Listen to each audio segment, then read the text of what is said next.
During Fidel Castro's rule, he created a cult of personality across Cuba. A cult of personality is when a leader controls the media and education their citizens consume to spread propaganda and intimidate those who do not share their ideology. Castro did this by convincing the people he was rescuing Cuba from corruption and external control. In a way, he lived up to that promise, but behind this facade he was just as corrupt as the previous leaders had been. He would spread propaganda to give himself a better reputation and have some feeling of nationalism attached to himself. We see this happen in the novel The Red Umbrella. In the first few chapters, Frankie comes home from school talking about the new government and how they taught him that the ideologies they held were fairer for the people of Cuba than the previous governments were. They conveyed how everybody gets an equal share compared to some people getting more than others with the previous system. This shows how they target younger audiences as they aren't as developed and hence are easier to influence. We also see an example of more visual propaganda displayed in an article by The Guardian. As seen in this text, Castro had used visual propaganda in 1957. He did so by inviting many journalists and photographers to portray him well to the media. He would continue to do so throughout his life, which would secure his place as the ruler of Cuba in the future. Of course, when there is a cult of personality, those who speak up against it are a big threat to those in power. To combat this, they would shun those who spoke up against them in many ways. We see this happen in an article written by Amnesty International. A man who went by the name El Sexto was arrested for expressing himself against the current government of Cuba. They do this so that fewer people will be educated and those who do speak up will be too afraid to do so in the future. Throughout Cold War Romania, surveillance was a major part of everyday life. Propaganda was taught in schools, and all Romanians since childhood were indoctrinated and taught to believe their leader was supreme and an almost godlike figure.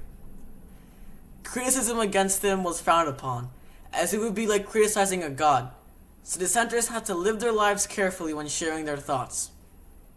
This is shown in my novel, I Must Betray You, where the main character, Christian Florescu, had to navigate life with the burdens of living under a communist dictatorship, all while being a dissenter fueled by horrible living conditions.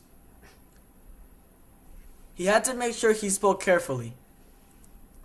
Throughout Romania under the rule of Ceausescu, where there were many secret police agents known as the Securitate. They enlisted informers to report dissenters and to keep Ceausescu's cult of personality maintained. More on the topic of cult of personality.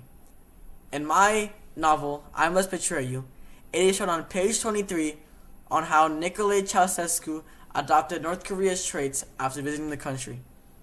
The quote goes, "We were having a conversation. If I could speak freely, I'd say, 'Yeah, Bunu said that after visiting North Korea, Ceausescu decided to bulldoze our city to build the house of the people and cement apartment blocks. Our beloved leader destroyed churches, schools, and over 30,000 private homes, including Bunu's.'" 32. In another instance, it is shown how, under the rule of Ceausescu, many citizens lived under fear of surveillance and had to speak carefully. It is shown in my novel, in which it states, "The agent had a file. Who informed on me? I threw a quick glance over my shoulder into the shadows. Was I being followed? They didn't know the truth. Many of us were being followed." 14. This all goes to show how Nicolae Ceausescu's propaganda, surveillance, indoctrination, and poor living conditions affected people and how his cult of personality justified it all. During Rafael Trujillo's rule, he initiated his cult of personality across the Dominican Republic.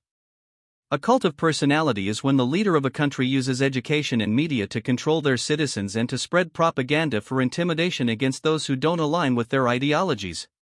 Trujillo did this by plastering himself in thousands of cities, streets, and monuments with his name and image. He brought economic modernization, infrastructure development, and foreign investment to the country. In my novel Before We Were Free, the main character Anita and her family are targeted by the Trujillo regime because her family members are part of the resistance effort. Even though Anita's family disagrees with his rule, they have portraits of Trujillo throughout their house to show their loyalty to him. When it is discovered that Anita's uncle is part of a plot to kill Trujillo, the SIM, or secret police, terrorize Anita's family.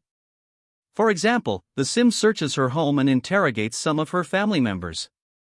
The family feels like it is being watched, so much that her family thinks that the SIM has bugged their home. As a result, Anita and her family escape to New York due to them living in fear for their lives.